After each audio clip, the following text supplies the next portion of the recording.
안녕하십니까. 방금 소개를 받은 화공대 화학공학과 남원이라고 합니다.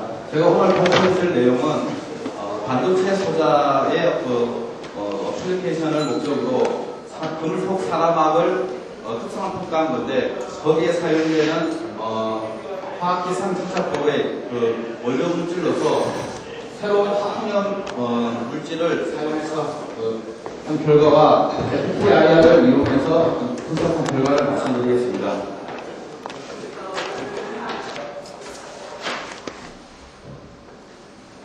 네, 먼저 오늘 발표드릴 순서에 대해서 말씀드리겠습니다. 그래서 소자의 응용 목적이 반도체 소자의 기본 소자인 트랜지스터의 금속 산화막에 사용되는 것을 말씀드리겠습니다. 그리고 기존에 있는 실리콘 옥사이드가 사용되었는데, 그의 한계적으로 인해서 새로운 물질로서 고유전 상수 물질이 투자하게 되었습니다.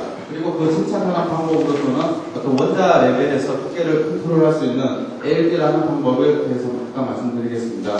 그리고 실험 결과로서 FTIR을 이용해서 어떤 증착 과정을 모니터링하는 것과, 그리고 실제 공정에 대해서 나온 공정 특성을 말씀드리겠습니다. 그리고 마지막으로 이 공정을 통해 얻은 장막을 여러 가지 분석 툴을 사용해서 분석한 결과에 대해 말씀드리겠습니다.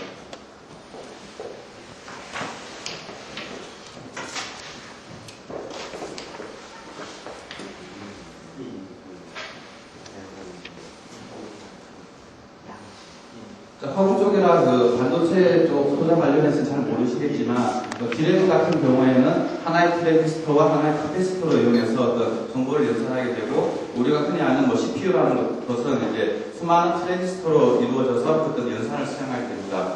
가장 기본 소자가 되는 게 모스펫이라는 트랜지스터입니다. 구조는 기본 실리콘 기판 위에 산화막이 있고, 위에 이제 메탈이 얹어져서 게이트에 전압을 걸어서 소스에서 드레인으로 가는 전류를 컨트롤하게 됩니다. 마치 이거는 수도꼭지와 비교할 수 있는데, 게이트에 걸어주는 전압을 통해서 흐르는 전류를 컨트롤할 수 있게 됩니다. 아시다시피 지금 디램이나 CPU 같은 게 점점 이제 발전을 하게 되면서 기하급수적으로 그 성능이 이제 향상되게 되었습니다. 그 성능이 향상된 원인으로는 어떤 작은 단위 면적당 많은 소자를 넣게 됨으로써 가능했는데요. 그렇게 함으로써 기본 소자인 모스펫 같은 트랜지스터의 크기도 점점 줄어들었습니다. 그래서 현재 삼성에서 나온 아직 양산 상태는 아니고요. 가장 최근 피스를 보면은 이 실리콘 기판 위에 실리콘 옥사이드가 이렇게 있는데, 두께가 약 한 1나노 정도까지 되었습니다.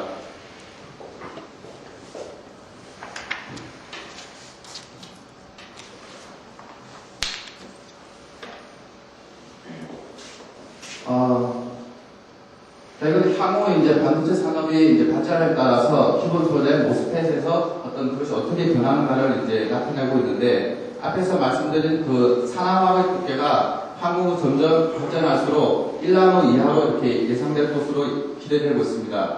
그러나 기존의 이제 실리콘 옥사이드 같은 경우에는 위에 이제 좀 너무 얇기 때문에 위에서 벌어진 전압에 의해서 바로 이제 전력막으로서 역할을 하지 못하고 터널링에 의해서 바로 이제 전류가 새어버립니다. 그래서 소자에 이제 페일이 일어나는데, 그거를 방지하기 위해서 이제 아이디어가 나온 것이 실리콘 옥사이드 유전 상수가 4 정도 되는데, 유전 상수가 4보다 더 큰 물질을 사용함으로써 똑같은 소자 역할을 하면서도 물리적 두께가 두껍기 때문에 소자의 리키지 커런트를 줄여서 성능 향상을 계속 기대할 수가 있게 됩니다.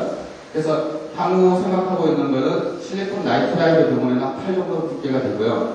향후 더 한 20 정도, 위에서 말하는 붉은색 부분의 1나노 이하의 두께를 위해서는 한 20 정도에 대해서 두께를 사용하게 됩니다. 그래서 고유전 상수의 어떤 게이트 옥사이드를 쓰므로 해서 실제적 두께는 1나노가 아니고 한 5나노, 10나노 정도의 물리적 두께를 키울 수가 있는데, 정기적으로 하는 역할은 1나노의 실리콘 옥사이드와 똑같은 역할을 하게 됩니다.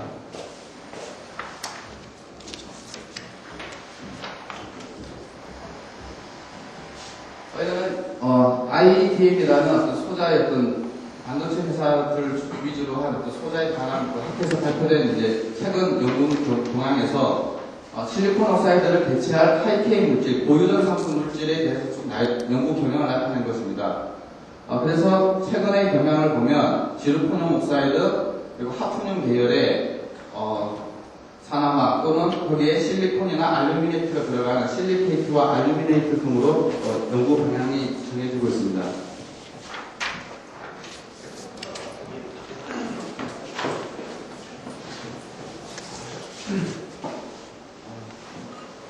그래서 앞에서 이제 유전 상수가 큰 물질이 이제 가장 관심의 초점이 되는데요. 실제 이제 반도체 소재에 적용하기 위해서는 어떤 실제 공정적인 문제가 부딪히게 됩니다. 그러니까 기존의 어떤 하이케이 물질을 쓰므로 소재에 사용했는데 후속 열처리 공정에서 하게 되면 실리콘과의 반응성 때문에 중간에 그 계면에 어떤 불필요한 층이 생기고요.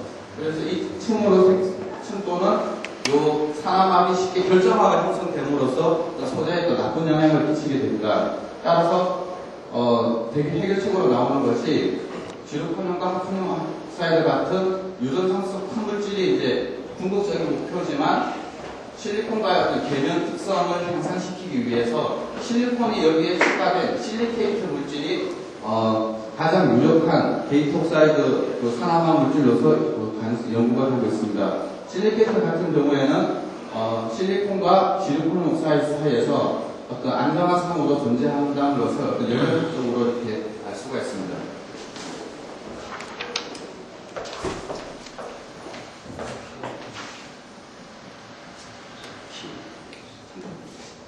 그래서 목표로 하는 물질은 하프늄 실리케이트라는 고유전 상수 물질이 되고요.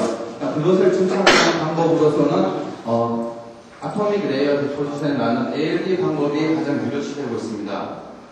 기존에 이제 CVD라는 것을 많이 들어보셨을 텐데요. 그러니까 CVD에서는 사용하는 소스를 동시에 주입하게 됩니다. 그러니까 동시에 주입된 소스가 힙하기 위해서 가열하기 때문에 거기에서 열분의 레어에 깨지면서 또 병막이 증착되게 되는데 ALD라는 개념은 두 개의 소스를 따로 펄스 형태로 주입하게 됩니다. 그래서 한 번에 들어온 소스는 힙한 표면 위에서 하나의 층만 흡착이 일어나게 되는데요. 그 다음에 퍼지라는 단계에서 기활성 대체로 퍼지를 함으로써 표면에는 하나의 원자층만 이렇게 남게 됩니다.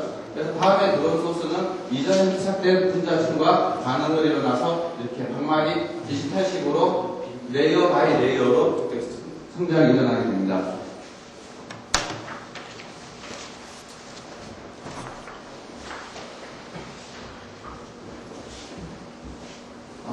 그 다음은 이제 ALD 공정을 통한 어떤 장점으로 대두되는데요. 앞에서 말씀드렸다시피 반도체 소재 요구되는 병막의 두께가 1나노 이하.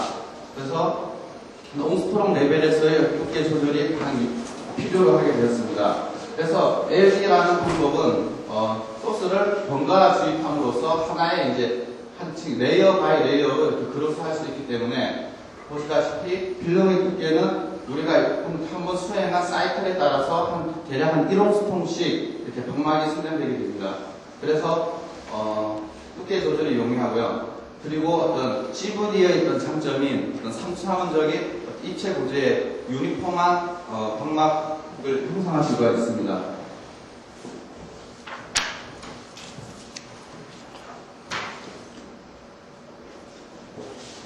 그래서 하프늄 실리케이트를 ALD로 증착하는 것이 본 연구의 최종 목적이고요. 그렇게 이제 사용된 방법으로 보면 가장 핵심이 되는 원료 물질이 무엇인가? CVD 쪽에서는 프리커서 전구체라고 얘기를 합니다. 그래서 하프늄 실리케이트를 증착하기 위해서는 하프늄 전구체와 그리고 실리콘 전구체 그리고 산화제가 필요하는데 기존의 방법에서는 보면 별도의 이제 하프늄과 실리콘 전구체를 사용해서 증착을 했습니다. 제가 이번에 오늘 발표드릴 내용은 하프늄 전구체에 실리콘이 리가드에 포함되어 있음으로 해서 하나의 전구체만으로 하프늄 실리케이트를 증착할 수 있는 어떤 원료 물질로 가능성을 가지고 시작했습니다.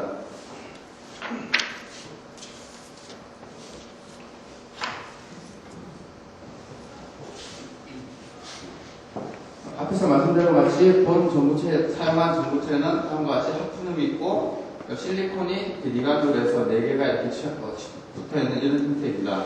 그리고 멜팅 포인트는 한 50도 정도로 해서 어떤 800도나 80도나 100도씨 정도에서 가열을 함으로써 기화를 시켜서 공급을 하게 됩니다. 그러니까 다음은 TG와 TSC 그래프인데요. 그래서 어떤 여기에서 어떤 멜팅이 일어나고 그리고 이제 그 기화가 일어나게 되는데 어떤 열분해 없이 이 정도 100도씨까지 어떤 분해가 없이 일어나게 됩니다.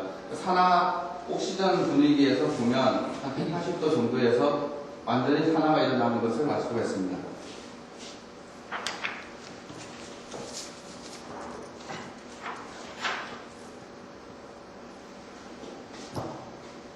먼저 이제 FTIR을 사용해서 한 결과에 대해 말씀드리겠습니다. 본 실험에 사용한 FTIR 시스템은 중간에 이제 텅스텐 그 틀 위에 지르코늄 옥사이드라는 산화막을 이렇게 눌러서 투명하면서도 표면적인 넓은 기판을 만들었습니다. 여기에 이제 소스를 번갈아 주입했을 때 표면에 흡착이 일어나게 되고 그때의 표면 그 스피시스를 IR 빔을 통해서 분석을 했습니다.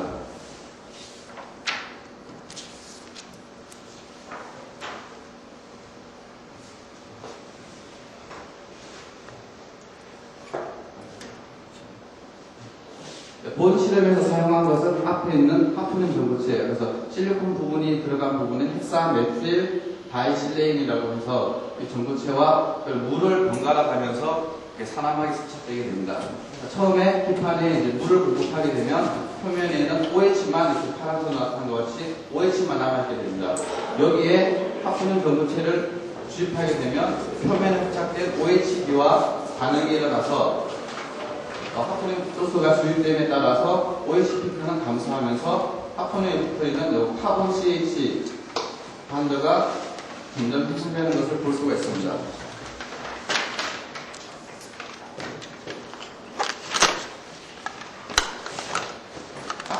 앞에서 보여드린 것은 일정한 한 온도에서 이제 변화가 되고, 다음에는 표면에 이제 주입한 상태에서 온도만을 변수로 해서 쭉 올렸을 때 표면이 어떻게 일어나는가를 나타내고 있습니다. 따라서 OH기를 보면 온도를 올리게 되면 표면에 붙어있는 OH가 감소하는 것을 알 수가 있습니다. 이것은 온도가 올라감에 따라서 표면에 붙은 물 분자가 탈착이 일어나면서 이렇게 감소되는 것을 볼 수 있고요. 마찬가지로 하프늄 전구체의 경우에도 온도가 올라감에 따라서 피크가 감소하는 곳에서 표면에 붙어있는 그 전구체가 이제 탈착이 일어난다는 것을 알 수가 있습니다. 이것으로 해서 실제 ALD 공정에 있어서 온도를 증가시키게 될 때 표면에 이제 탈착이 일어나기 때문에 증착 속도가 감소하게 되리라는 것을 예상할 수가 있습니다.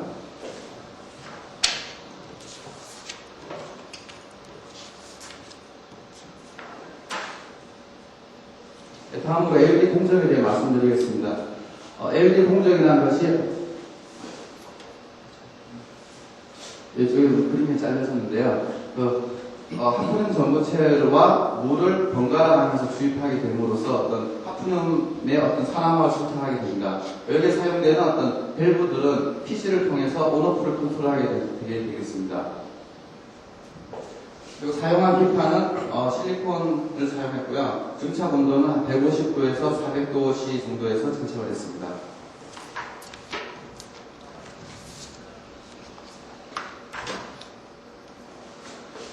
다음은 그 LED 증착 공정 특성에 대해서 말씀드리겠습니다. 그래서 하프늄 전구체를 주입하게 되면은 그 다음에 이어서 퍼지가 일어나게 됩니다. 그래서 처음에는 세츄레이션 되는 경향이 나타나는데 처음에 주입하는 양에 따라서 표면에 흡착이 일어나는데 어느 정도 세츄레이션 된 레벨 이후에는 한 층만 낮게 됩니다. 그래서 다음과 같은 특성, 일반적인 LED 특성이고요. 그리고 200도씨에서 사이클 수를 변화시켰을 때 다음과 같이 이렇게 리니어하게 증가되는 것을 나타낼 수가 있습니다. 증착 속도는 사이클당 한 1.2옹스통씩 이렇게 증착이 됩니다.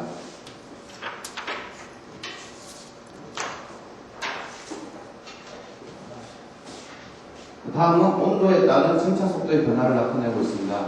온도가 FTI에서 본 것과 같이 증착 온도가 증가하게 되면 표면에 포착된 분자들이 탈착이 일어나기 때문에 다음과 같이 증착 속도가 감소하게 됩니다. 그리고 한 150도에서 250도 사이에는 1호스톤 내에 어떤 그 일정한 증착 속도가 나타나고요. 방막의 조성으로 봤을 때는 각 온도에 따라서 접착한 방막을 어떤 XPS로 분석했을 때 실리콘의 함량이 점점 증가하는 것을 볼 수가 있습니다. 그래서 앞에서 말씀드린 바와 같이 하프늄, 실리콘, 산소가 들어간 어떤 실리케이트를 증착해야 되는데 온도만을 변수로 했을 때 실리콘의 조성을 어떤 0.1% 이하에서 한 30%까지 이렇게 선형적으로 변화시킬 수 있다는 것을 알 수가 있습니다.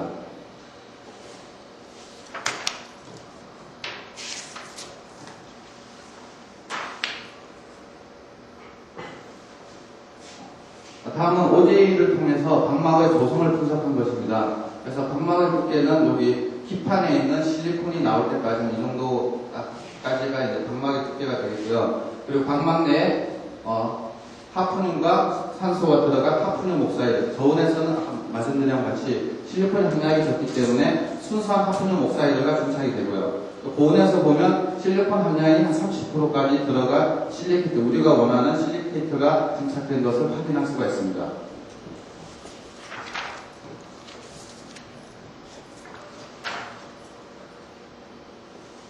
다음은 방막 내 존재하는 불순물에 대해서 심스를 통해 분석한 것입니다.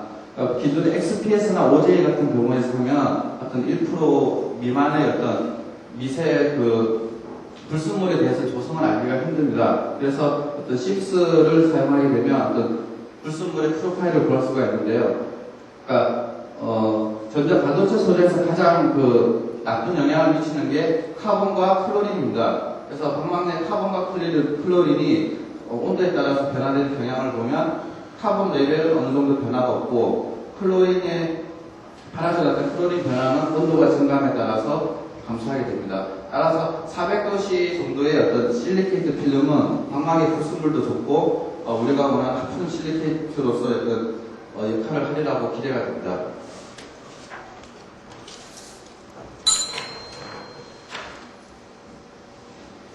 네, 마지막 실험 결과인데요. 그래서 앞에서 200도, 300도, 400도씨에 침착한 방막을 후속 700도, 900도씨의 어떤 열 처리를 통해서 방막 결정성이 어떻게 되는가를 나타내고 있습니다. 게이트 옥사이드에서 결정성이 중요한 이유는 고온 열 처리에 결정성이 형성되면 그레인 바운더리를 통해서 리키지가 쉽게 흐를 수 있기 때문에 결정성이 억제되는 것이 가장 중요하게 되겠습니다. 따라서 보면 200도씨에서 생성한 방막은 방막 내 실리콘이 적기 때문에 쉽게 결정성이 일어나게 됩니다. 하지만 실리콘 양이 증가함으로써 하프늄 실리케이트가 됐을 경우에는 결정성이 상대적으로 줄어드는 것을 확인할 수가 있습니다.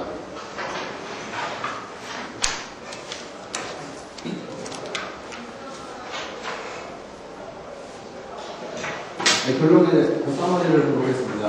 그래서 FTIR을 통해서 표면에 반응을 사용하는 물 분자와 하프늄 전구체가 온도가 고온에서 탈착이 일어나고 분해가 일어나는 것을 보았습니다.